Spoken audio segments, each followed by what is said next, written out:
चिमण्या गोष्टी. नमस्कार मुलांनो, स्वागत आहे तुमचे चिमण्या गोष्टीमध्ये. आजची गोष्ट आहे धाडसी खारीची गोष्ट. एका हिरव्या गर्द जंगलात एक छोटासा खारुट्या राहत होता. त्याचं नाव होतं टिकू. टिकू लहान होता पण खूप चपळ आणि खेळकर होता. तो झाडांच्या फांद्यांवर उड्या मारत, दाणे गोळा करत दिवस घालवत असे. एके दिवशी त्याला झाडाखाली एक मोठा चमकदार तपकिरी दाणा मिळाला. तो म्हणाला, वा, आईला हा दाणा देणार, ती खुश होईल. तेवढ्यात जोराच्या वाऱ्याने दाणा त्याच्या हातातून सुटला आणि नदीत पडला. टिकू हळहळला, अरे बापरे, आता मी काय करू? परंतु टिकूने हार मानली नाही.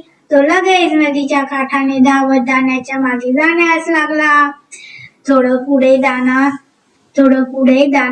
दोन मोठ्या दगडात अडकला. नदी खोल आणि वेगवान होती.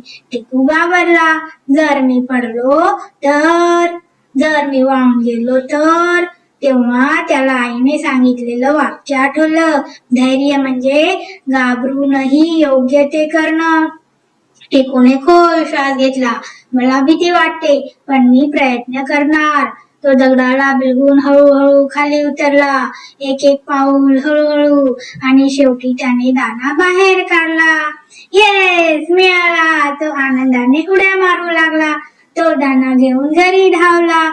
आईने दाणा पाहिला आणि आनंदाने म्हणाली, टिकू, तू लहान असलास तरी तुझं धाडस खूप मोठं आहे. मला तुझा अभिमान आहे. टिकूला खूप आनंद झाला. धैर्याने केलेला प्रत्येक छोटासा प्रयत्न म्हणजे मोठा बदल घडवतो. धन्यवाद चिमण्या गोष्टी पाहिल्याबद्दल. आणखीन अशा सुंदर गोष्टी ऐकण्यासाठी चिमण्या गोष्टीला लाईक, शेअर आणि सबस्क्राईब करा.